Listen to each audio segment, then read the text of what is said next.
If we're wanting to reach the world, we need way more emphasis on multiplying house churches. I don't think we've done a great job of communicating it because we have cast vision and advocated for movements, not in a way that was of interest to the shepherd teacher types. We've cast it in a way that appeals to innovators and early adopters, but not to the early and late majority. If you're doing movements well, the disciples that are made are of definitely higher quality than will be made in more traditional approaches. And that begins to appeal to the shepherds and teachers.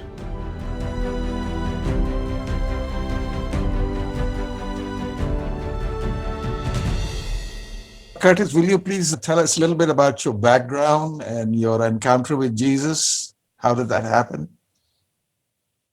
I grew up in East Asia, so I lived in Daejeon, South Korea through elementary school, and then middle school and high school in Taichung, Taiwan, and came to faith as a young boy there on the mission field.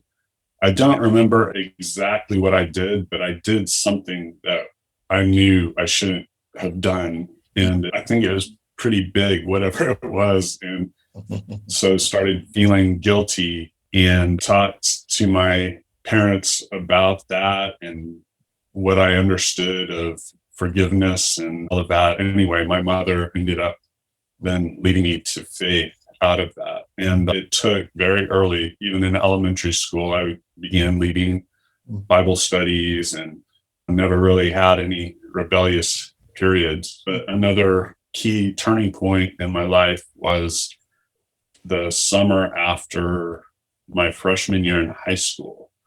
I was in an all-night prayer meeting with some friends and had a very dramatic call to unreached peoples. And really everything since then has been an effort to fulfill that call. And so that was a critical event in my life. Your first appointment was being a missionary to China. How did that go? Yes, sir. That went well. It was Hainan, which is an island off the south coast adjacent to Vietnam. And at that time, it was a very undeveloped area. But right as we were going, it was just named as its own province and as a special economic zone. So it began to change very rapidly. When we were living there, there still was no telephone service on the island. Very few places had any electricity, and if they did, it was only for a short period each day, and there was very little transportation. Nowadays, it's amazing how fast it's developed. Yeah, so we began working there and planting house churches and seeking actually to do a saturation project. And so seeking to have churches in every village, which was a bit over 5,000 villages. And that did happen. And so before it even happened, like about 3 years before that was completed, we went ahead and pulled out because there was no need for any outsiders to do that. And they completely did it on their own. And so that was our first serious effort at multiplying disciples and churches. How many people came into faith? And when the saturation project was completed, I'm trying to remember. Now it's about 1 million. Back then, it was about 360,000. Fantastic. And starting with just a handful, actually. Curtis, since then, when you came back, you worked in some very big organizations as strategy coordinators. Would you like to tell where you worked as strategy coordinator? Yeah, so when we were serving in China, after we worked on Hainan, I started working more broadly in China, but we were at that time with the Southern Baptist International Mission Board. And then they asked us to move to the States and serve as the vice president for global strategy. So we did that. And then later ended up doing a similar role, international vice president at E3 Partners for a few years. You also traveled to many countries, in many states in America also. Yeah, all the states in America and well over 100 nations. And in most of those nations, spent at least a month doing training events. Big countries like India or China, I've been to over 30 times each. But yeah, I've done quite a bit of travel related to training mainly. What also for Billy Graham's My Hope India, you trained a lot of people there, the people in India. Yes. Yeah. What is the core training program that your focus is on? What do you actually train when training people? Yeah, well, I sort of have 4 different hats that I wear these days. So one of those would be related to the training. And so we call that Metacamp. So it's just live training. And so whenever I train either here or if I travel and train, that's usually the banner that we're under, but it's just a mom and pop little thing. And we have a little training center here, and it looks like a village in India, actually. So it's very, very rustic, very uncomfortable to stay, just like if you're staying in a little village in India. So that started as a ministry of our house church here. One kind of turning point is when we left E3 because God gave me a repetitive dream that we were supposed to move to this place where we're at and start focusing half our time on the United States. I had never done anything except work among unreached peoples to that point. So I wasn't thrilled to hear that. And it was the last place you would fit to move strategically because it's a very rural area. We're not close to any big cities. There's no influence, but we moved here and started a house church. I started farming as a source of income. So we were tent making and started this house church in our house. And out of that house church started this little training center. And as the network started to get bigger, the churches started saying, you should really do this full time. Let us support you to do that. And so I said, okay, because I don't really enjoy farming. It's a lot of hard work, and started doing it full time. And it's just grown over the years.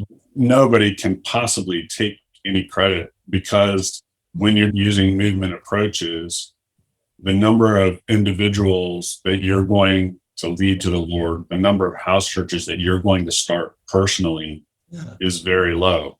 It's a small impact. But you're investing in them in such a way that they're also having a little bit of fruit. And the people they lead to the Lord are doing the same thing.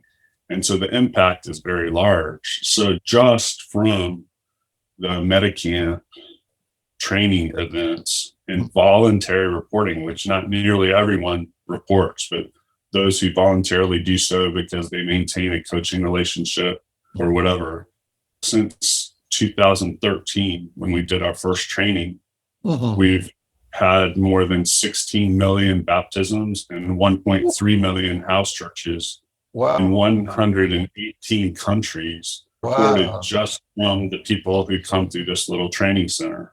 And again, I'm out in the harvest. I'm starting a new church every once in a while, but the number that I've planted is very small.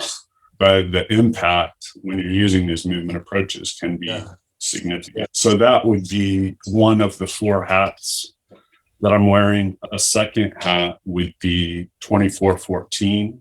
So it's a coalition of movement practitioners globally that are seeking to work together in order to see that movement approaches are being used in every people group in every place globally. And so the goal is for that initial engagement to happen by the end of 2025.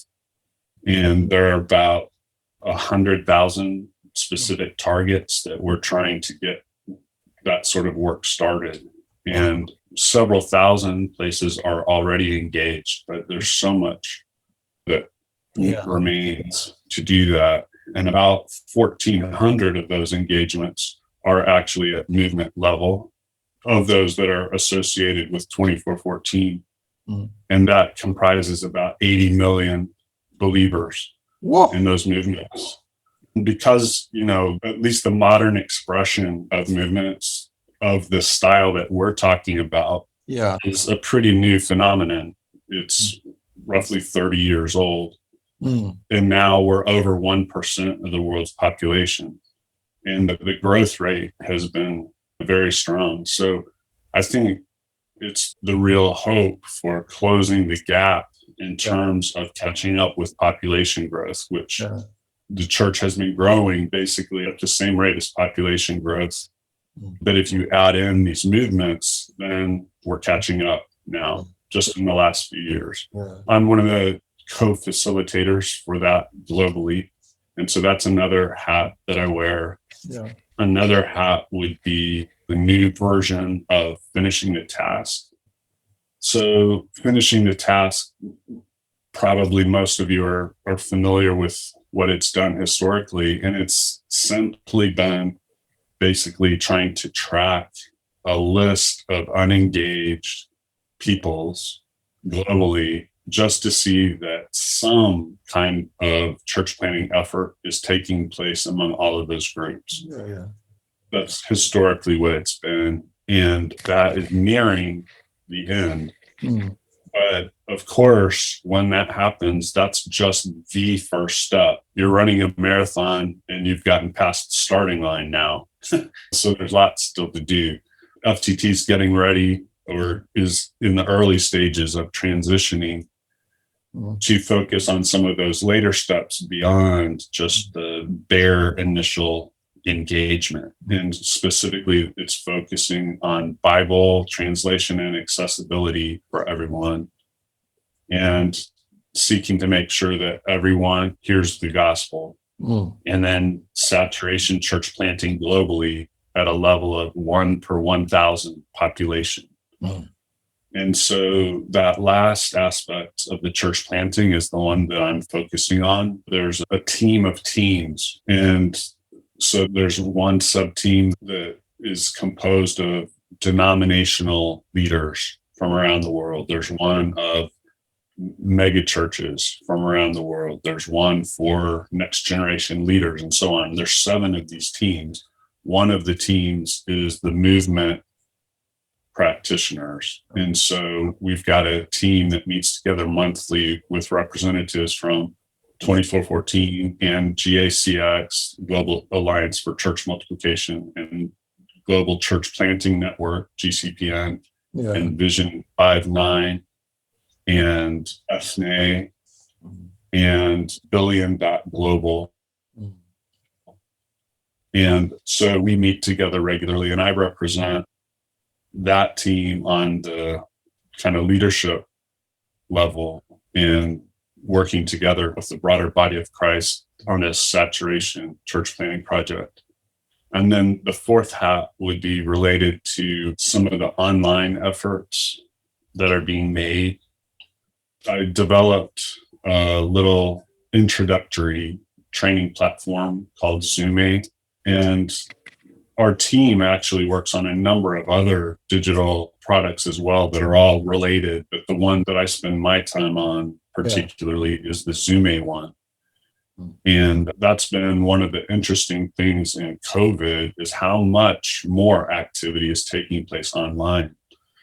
So pre-COVID, we were running maybe 1,000 users a month, maybe. Now, every month since COVID started, we've been running about 50,000 users every month. Wow.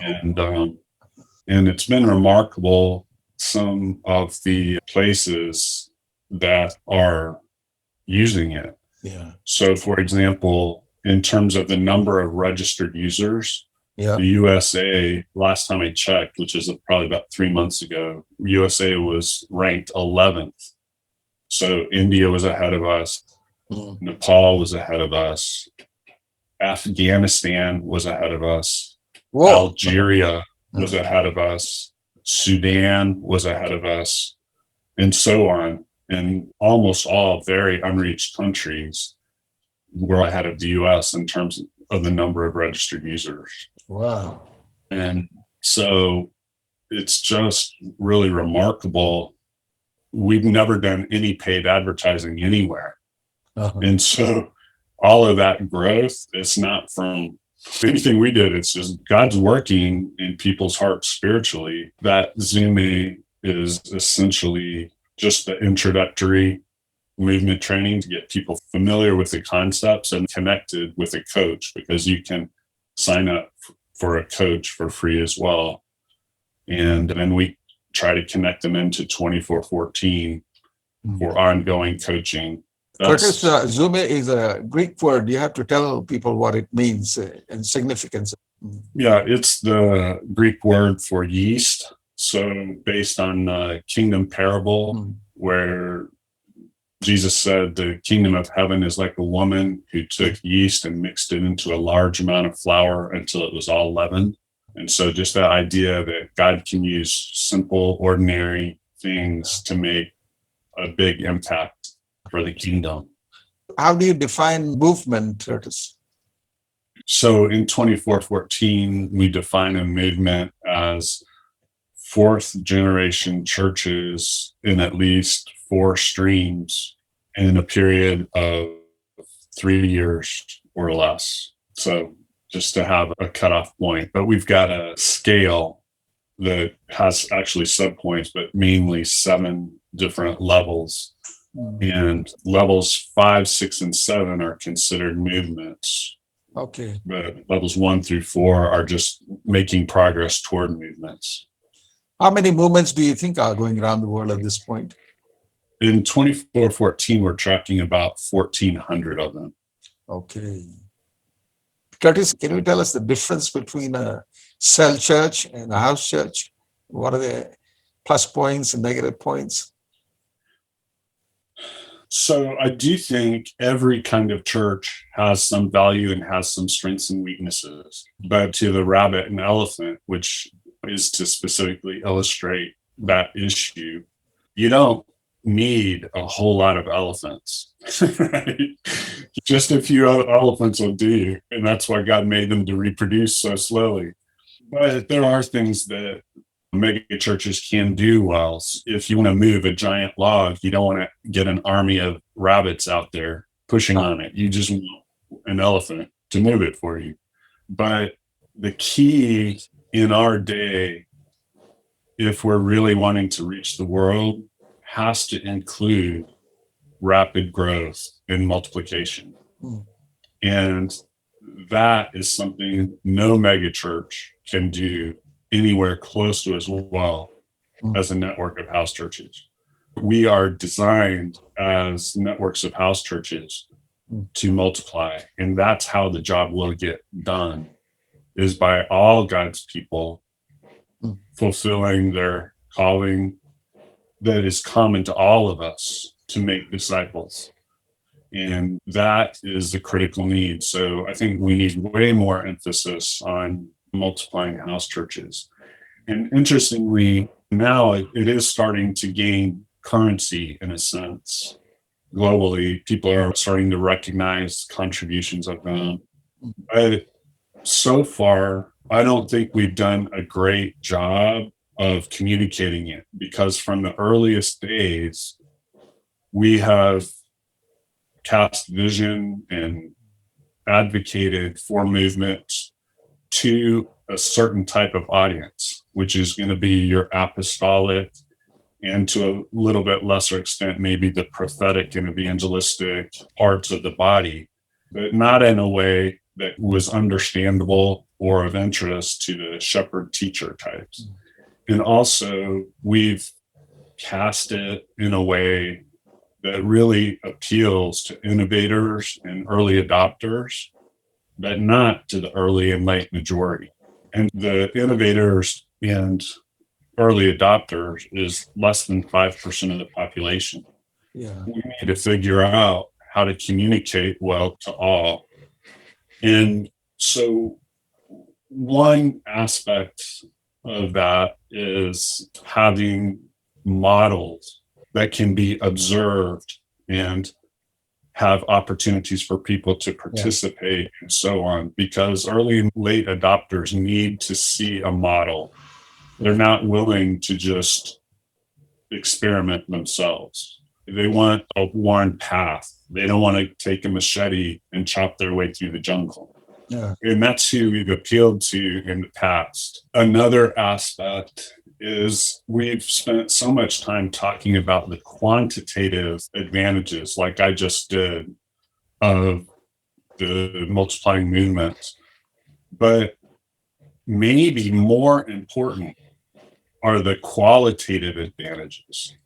If you're doing movements well, the disciples that are made are of definitely higher quality than will be made in more traditional approaches.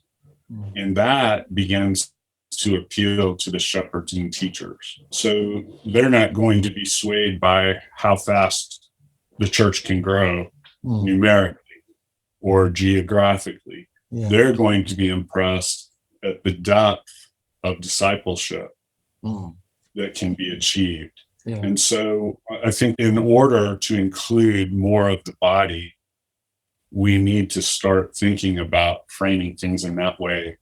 2 years ago, I wrote a book that was aimed at North American Christians. And that's the tack that I took. It's called The Only One. And the premise of the book essentially is, wouldn't it be wonderful if all of us could become more intimate with Christ, to know him better?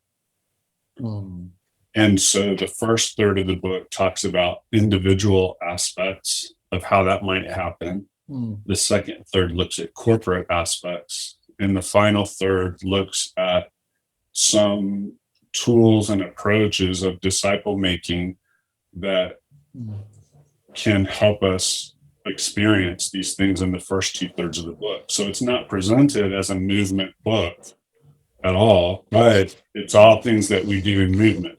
But there has been some interest from new places, like the Dallas Theological Seminary is now requiring it for every student in the whole seminary as required reading. Oh. And I'll be speaking as the plenary speaker at their missions week this next year. Every day addressing the whole student body. It's mandatory attendance, so I get to talk to all of them.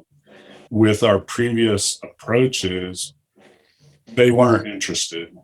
But with that approach, suddenly it piques their interest. So I think all of us need to maybe broaden our target audience as we're trying to advocate for movements. Yeah. You mean to say that it's not good enough to make converts, we must make disciples? Yeah, that's right. And cell churches are a little hierarchical, isn't it? That's why they have that disadvantage against house churches. Yeah, and they tend also to use an approach of grow and divide in a group, grow and divide, which can work okay, but it's essentially like having a divorce, planned divorce, and you're dividing this family over and over, as opposed to keeping your spiritual family intact and constantly helping catalyze new churches out of that. Yeah. You lead someone to faith, help them lead their network of relationships to faith to form a new church. Or if there's another person who's already a believer and they say, oh, I love what you're doing, can I join your church? Say no, but I would love to equip you to start a similar one among people that you relate to. And so they'll figure out a way, because they don't want to divide from these people that they're getting close to. And the fact that cell churches tend to really only aim to find one leader, or technically 2 leaders per cell, whereas in a house church, we're equipping every single believer to be actively reaching out and catalyzing new churches. So it's a much more efficient approach. Yeah. How's the house church movement in the United States, the response over there? Yeah, growing. We couldn't possibly be mentioned in the same breath as India, obviously, in the movement world, but there is progress. So, for example, in 2414, there are 33 regional teams. One of them is North America, which is US and Canada. And that region for 2414 is divided into 6 subregions. And then the subregions are developing state teams. Many of the state teams are starting to make progress in their saturation disciple making. Yeah. Within a given state, they're starting by trying to get work started in every county, and then in each county down to the township level. That is actually gaining traction, and we're getting more and more people practicing movement approaches here in the US. But again, we're still far behind in many parts of the world. Curtis, what inroads are we making among Muslims? Yeah, in the US, it hasn't been all that spectacular, but globally, certainly, I think everyone's familiar with David Garrison's book, Wind in the House of Islam. And those trends that he identified, however many years ago that's been now, have only continued and increased since then. And we're seeing that among Hindu peoples as well. But there's still so much that needs to be done among Buddhists. There are a few movements among Buddhist peoples, but compared to Hindu and Muslim background, it's still very sparse. Curtis, what are your future plans? Trying to take advantage of this opportunity for unity and collaboration within the broader body of Christ, believing that will have a significant impact. That's why I'm formally involved with the finishing the task. On the online side, we're getting ready to expand significantly our online prayer communities.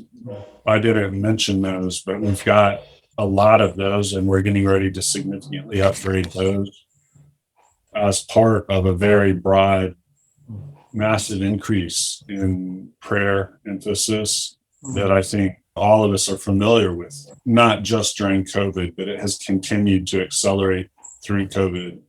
Again, as people don't have as much opportunity to go out and do things, if they're stuck, they're realizing, hey, I could invest heavily in prayer. And so we're doing that. And then just trying to continue to develop the online, whether it's the disciple tools, which is like a customer response management system to track disciple making. And it's being adopted by a lot of organizations. That's the back end of Zúme, but we also have a standalone. The Kingdom Tools website, which was the first and still one of the main media to movement training sites, continuing to develop that. The Pray For sites and tools, and then the Zúme, just continuing to develop that more deeply. Curtis, you got a few minutes to give a short message. What would you like people to take away that you would like them to practice? Maybe just a reminder to all of us, including myself, to seek to balance the emphasis between what we're all called to do and what our specific individual calls and giftings are. Yeah. I think every culture varies on where they are in the emphasis of those two things. I've now been working here in the States for essentially 8 years, focusing half my time here. And there is no question in the US, the believers are way overemphasizing the personal calling what's my gift, etc. And those are important, and those are related to the unity and the collaborative efforts, because the reason God designed us that way was so that we need each other, and that collaboration is necessary, and it helps maintain humility. And so all of those things are very important, but it seems that it's often to neglect of the aspects of what we're all to do.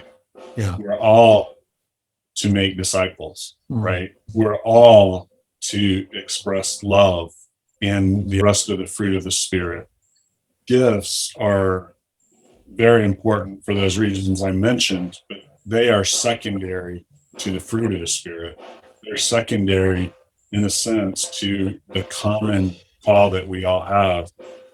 And I think that's one of the positive things that the house church networks have rekindled, is this consistent awareness of what we are all to do and how we all need to be equipped so that we can be contributors, not merely consumers, so that we can interpret and apply scripture, practice whole lives of prayer, have these body life aspects of growth, respond well to persecution and suffering, how we can reach out both to our ongoing network of relationships and beyond, with an emphasis on the last and the lost.